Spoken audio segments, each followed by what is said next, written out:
Hey guys, Station X here, and today we're going to be looking at some Nintendo GameCube games that you might not have remembered. Now, there are like at least two games in here that I don't really feel like fit this title, but still I wanted to just include them in here because these are all the Nintendo GameCube games I've got since the last time we've done a Road to GameCube episode. And so we're just going to start this off with Pikmin, which I am fairly still confident that a lot of people don't remember this particular version, because I mean they did re-release this one on the Wii with the new updated Wii motion controls and stuff like that, and there are some people who do say that is the better version to play Pikmin, but they also did re-release it on Nintendo Switch recently along with the second one. But this is the original, the OG here. And now that I have this one, at least Pikmin's on GameCube is now complete, because I have the first one and I have the second one.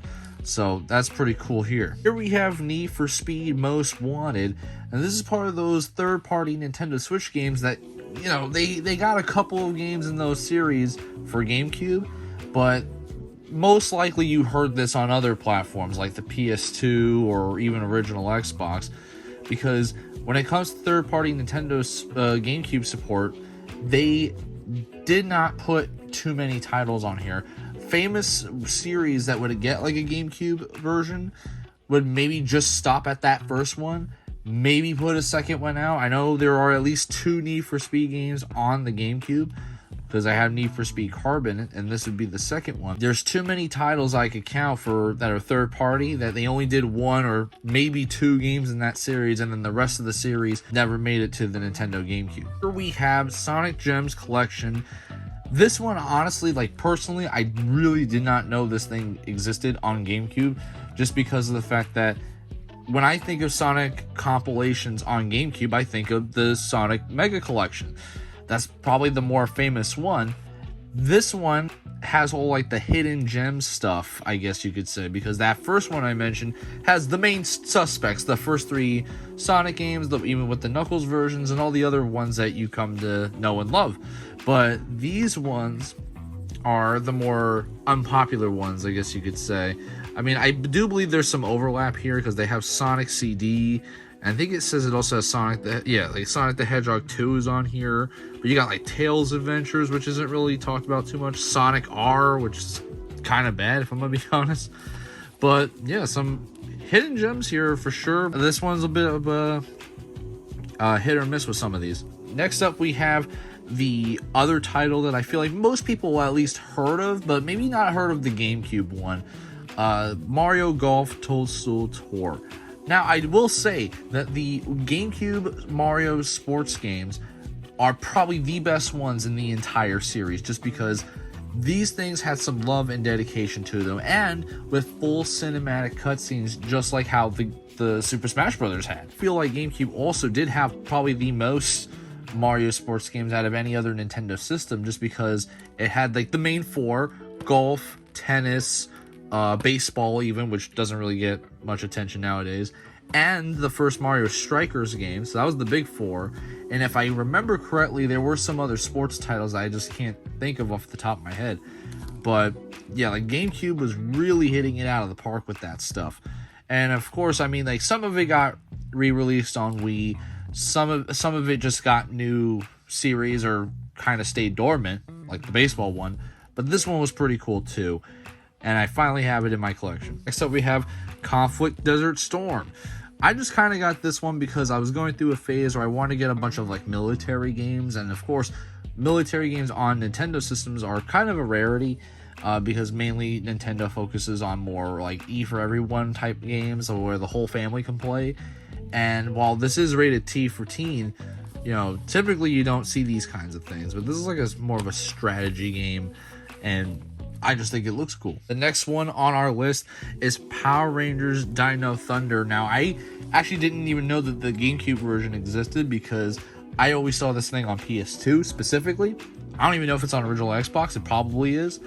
But I was pleasantly surprised to see this one on GameCube, because I, back in the day, was a pretty big Power Rangers fan, and still are to an extent, because I do like going back and watching some of those older seasons just to kind of relive my childhood in a sense, because This was playing all the time when I was younger, and I mean, it's dinosaurs and these cool, like, superhero type people in colored spandex. I mean, what can you not like about it? I think it looked awesome. The suits look cool, the Zords look cool, big robots that combined together, and it was just awesome. I mean, like, I think everybody liked Power Rangers back when they were a kid at some point. But yeah, and this was one of my favorite seasons for sure. I mean, like, I had the figures, I had all of it. I never played the game, but I finally have the chance to on GameCube. Here's a Star Fox game, Star Fox Assault, which I feel like most people don't know, or at least don't remember about it, just because it doesn't really get brought up a whole lot.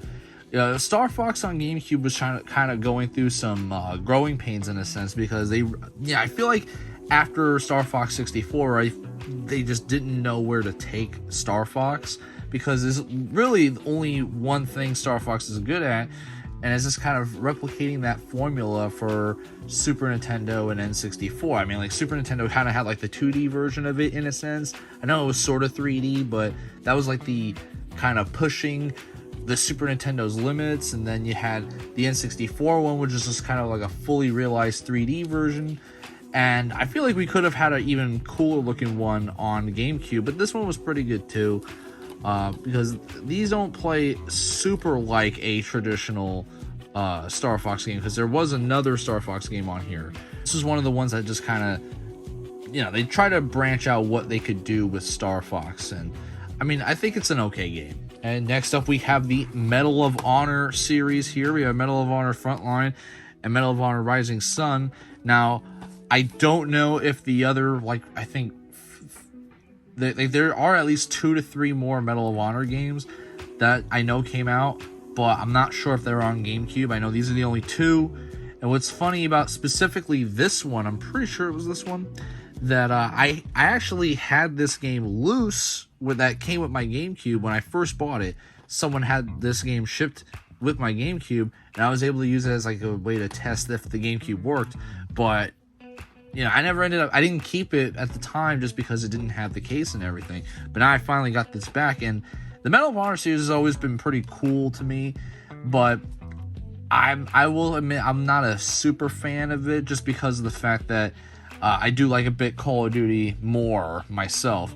And funny enough, Medal of Honor kind of did spawn the Call of Duty series in a sense, because some of the same people who worked on these games worked on the original Call of Duties 1, 2, and 3, going even into Modern Warfare. So that was pretty cool. And I mean, these are fairly interesting on GameCube, so to say the least. And last but certainly not least, we have Burnout. This is again another one where I think they did put the second one out. I believe they have like 3 games, and the second one was on GameCube, but the third one didn't make it onto GameCube. Or I believe this is actually the only one on GameCube, and the other 2 didn't make it over. One of those is true. I'm not 100% sure. I'm sure someone in the comments below will, correct the record on that. But still, like, this is an awesome game. I do have it for PS2 actually, and I enjoy it a lot because it's just kind of like fun destruction with cars.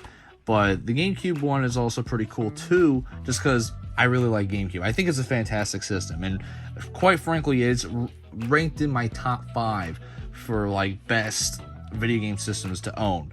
And this one is kind of like I don't know if I should say must-have as a GameCube collection, but I do think this is a really nice find if you do end up getting it. And that is all the games here that I have in today's video. Let me know what you guys think in the comments below. Do you think this was a good stack, or was this just not good at all?